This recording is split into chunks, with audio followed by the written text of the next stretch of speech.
So hello, everybody. I'm Amy Morris. I'm one of the librarians with Pima County Public Library.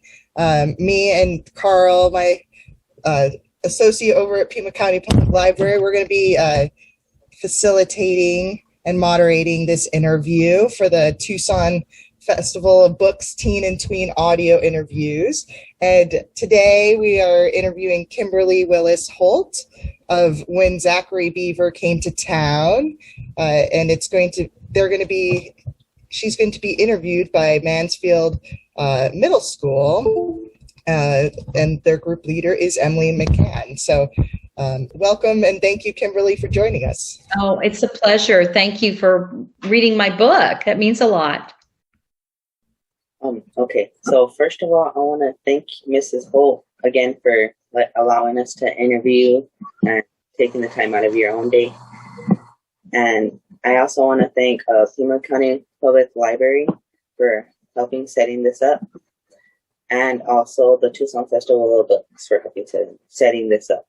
So the people who will be interviewing you today are 7th graders from Mansfield Magnet Middle School. And my name is Anthony Escalante. Nice to meet you, Anthony. Thank you.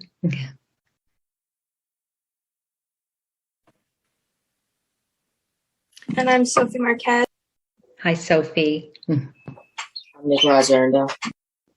Nice to meet you too. Nikolai, is that it? Okay, yeah.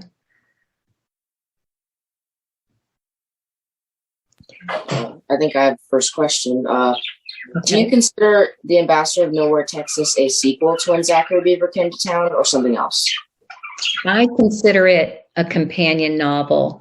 To me, a sequel would have been where you would almost immediately follow up with the original story, which is When Zachary Beaver Came to Town. So this story takes place 30 years later. And though it definitely has nods, and the original story really does create a spine for that new story, it's a companion novel. It's more Riley's story, yeah.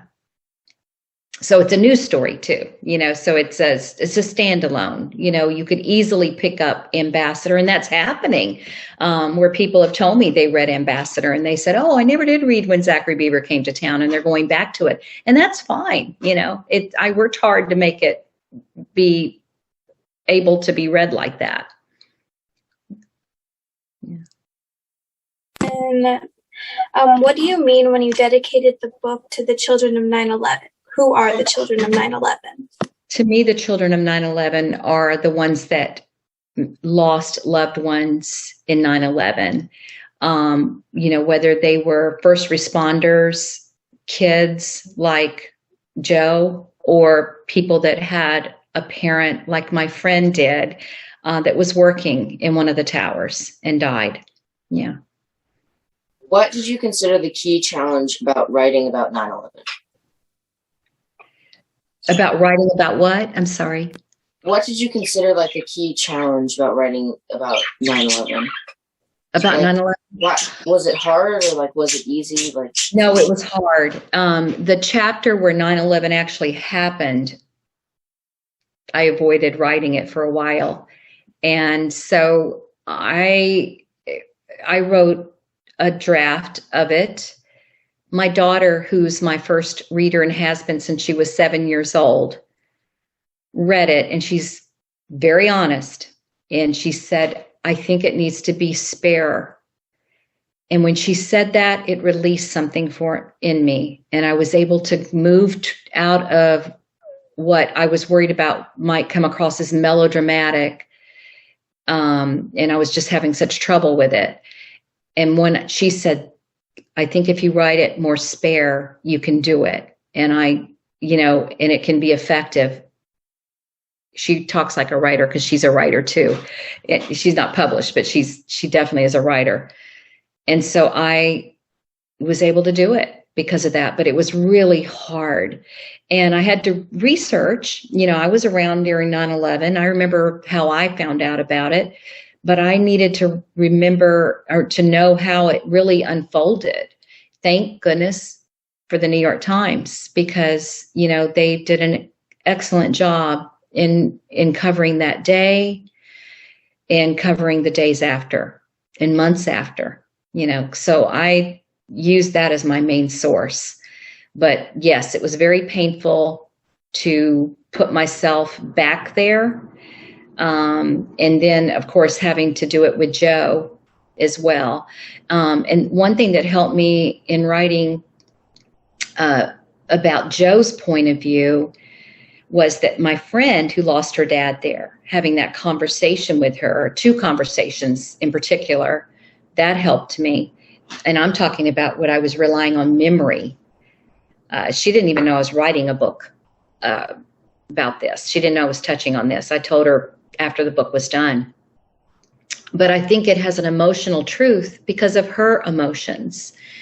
And another thing that contributed to that was in Arlington, Texas, the public library had some people that had been in New York City during 9/11. One of them had been an FBI agent, and they had the, you know, PTS. They still were dealing with a lot of emotion and, you know, from that day. And hearing them speak about their pain and what they went through made me go back to my draft and improve it. So yes, it was difficult. It was probably the most difficult part of the book to write. I'm sorry. If we could just pause real quick. Okay. Nathan has joined us. Do you want to introduce yourself, Nathan? My name is Nathan Hubbard. Hi, Nathan. I go to Mansfield Middle School. Okay. So Nathan, do you have the questions printed? Do you have a copy of the questions, honey? Nathan? Yeah. Yeah? Okay. So Nikolai asked your first number 3. So we're on number 4 now. Okay? Just so you know where we are. Okay? All right. And Anthony's next. How did you deal with the emotional impact of the book as you wrote it? Was it emotionally difficult for you to write about 9/11? Were you concerned about the emotional impact it would have on your readers? Yes, it was definitely emotional because not only did I have to relive it in a way where I was distant from it, you know, seeing it through my television screen like Riley does, but I also had to get really close up when I started writing about it with Joe. So yes. And then was I concerned about my young readers? Actually, I hope my young readers do feel emotional about it because you weren't there. You know, that's so hard for me to believe. You know, it would seem like you would have, it doesn't seem that long ago, and you weren't there. So you've either heard about it or you've read my book and you know about it. And so I hope that it does move you emotionally. That is important to me. That's one of the things I like to do when I'm writing, is that I hope that I move people, whether it's, you know, to any kind of emotion, whether it's reliving grief or understanding grief. Maybe you haven't had to deal with that, you know, or an incident like that where it's just overwhelming and it's part of our American story. And we became vulnerable after that. And, you know, emotions were heightened and there was hate and there was, you know, people hating someone just because they had, in fear, you know, just because they were Muslim, you know, that didn't make them a terrorist. And so I hope that I, you know, brought that to light when you're reading it. I hope that, you know, I'm not trying to teach something at all, but when you're finished, you do kind of reflect on that and say, gee, I hope my young reader that wasn't there during 9/11 knows what it was like a little bit now. Yeah. All right. Next again. Have any of your other books inspired follow-ups? And if they haven't, what makes Zachary Beaver special in that way? The only follow-up books that I have are the Piper Read series, which are for younger readers. And I have 6 in that, and that was a Piper Read Navy Brat. I'm a military kid, and I wanted to write about that experience. And so that is a very lighthearted mini little series, 6 books about a family, military family. But Zachary Beaver, I never was going to do a sequel to it or a follow-up to it ever. People would ask me that. I'd go to schools and they'd read it and they'd say, well, are you going to write a sequel? And I'd say, no, I probably will not. And they said, but you left us hanging. I said, what do you mean I left you hanging? They go, well, what happened to Zachary after he left Antler? And I'd say, well, what do you think happened to him? And they'd tell me, and I'd say, that's what happened. And they go, oh gosh, and I'd say, no, that's your right as a reader to take characters where you want them to be. But it was my own curiosity about what happened to Toby when I was dusting bookshelf one day. And it just, I don't know why, I was just, it entered my mind. I thought, I wonder who Toby would marry. And when I realized who he would marry, I got amused and I thought that could be an interesting pairing. And that would be interesting to see what a child would be like that was born of that union. And so that's how it happened. And so the fact that what freed me, though, is that it was not a sequel. It was a standalone book that's a companion novel to the first book. So I had a lot of freedom to write a book that was not necessary. I don't want to say it wasn't dependent on the other book, because in a way it was, because I had to be responsible and make sure that I got facts right from the other book. But it was definitely freeing to be more of a companion than a sequel. Yeah, a lot more I could do with it. How did traveling change Twig's perspective on life? How did what? Travel? My traveling? Is that what you mean? How did traveling change Twig's perspective on life? Okay, I heard, traveling changed Twig's perspective on life. There we go. That's a great question.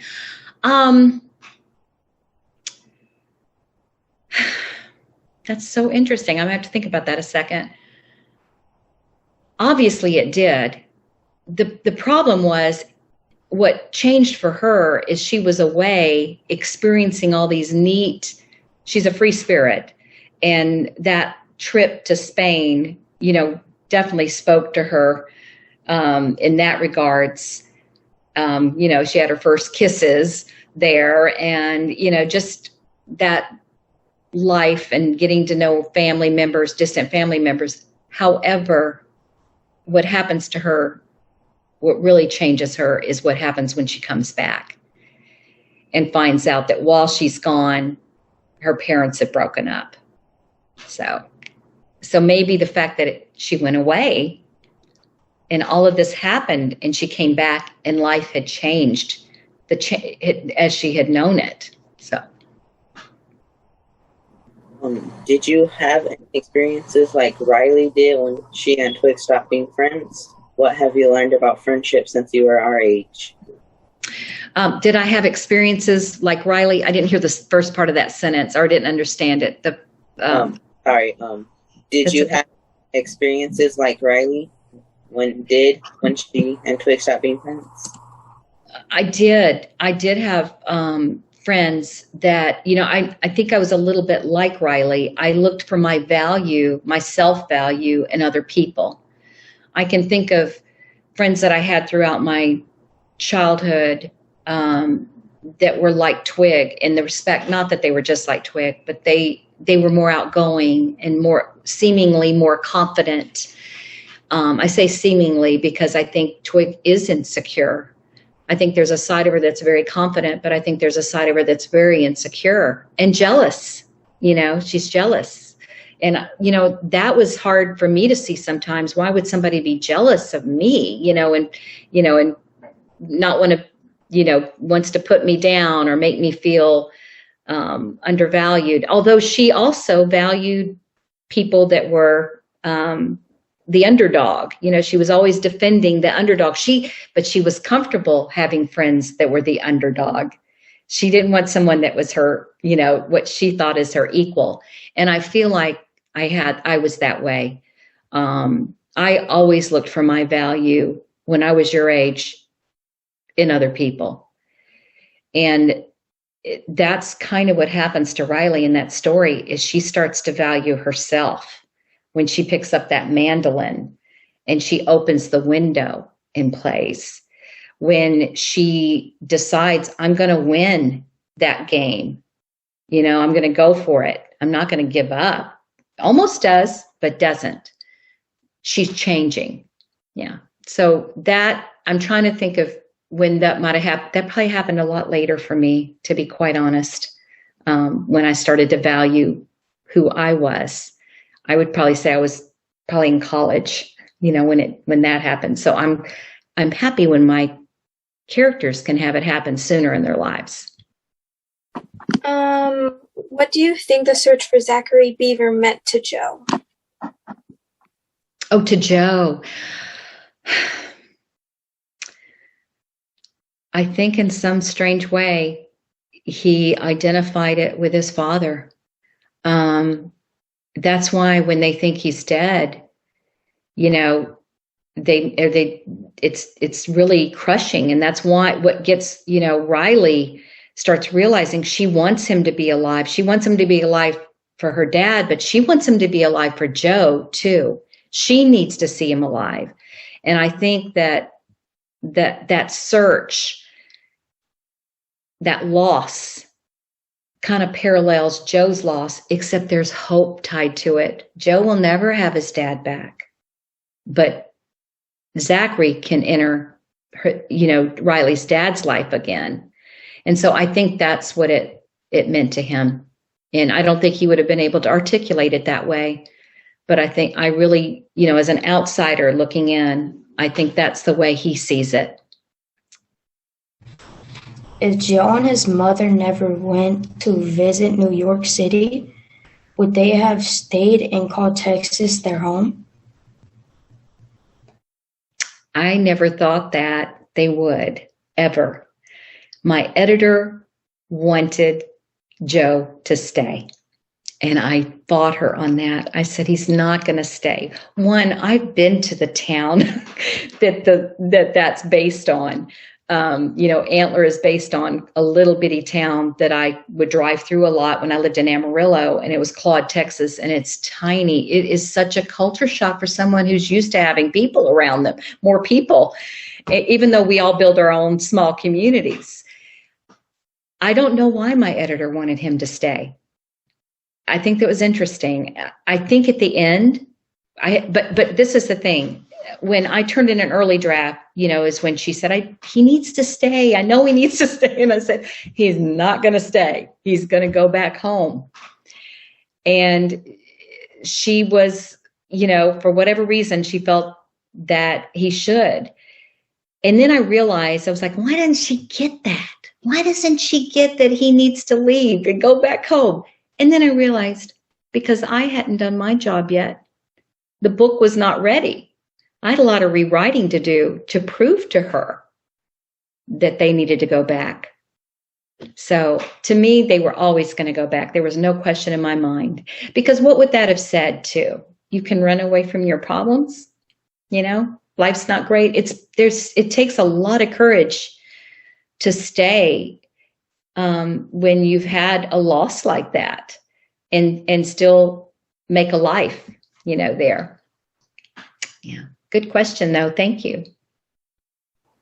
Were there any characters in When Zachary Became Town that you wanted to work into Ambassador but couldn't? Yeah, I probably wanted to show Kate more than I did. At one time, I was going to have her come home. Kate is Cal's older sister. And, people always ask, well, who's your favorite character in When Zachary Beaver Came Town? I say Kate. and I think Miss Murdy May second. And they're like, what? They're not even major characters, but they were important characters. And I was so glad that I could do what I did with Miss Murdy May there. But I realized I had too many, and I did the same thing with When Zachary Beaver Came to Town. Believe it or not, as many characters that are in that book, there were even more. that I had to take out.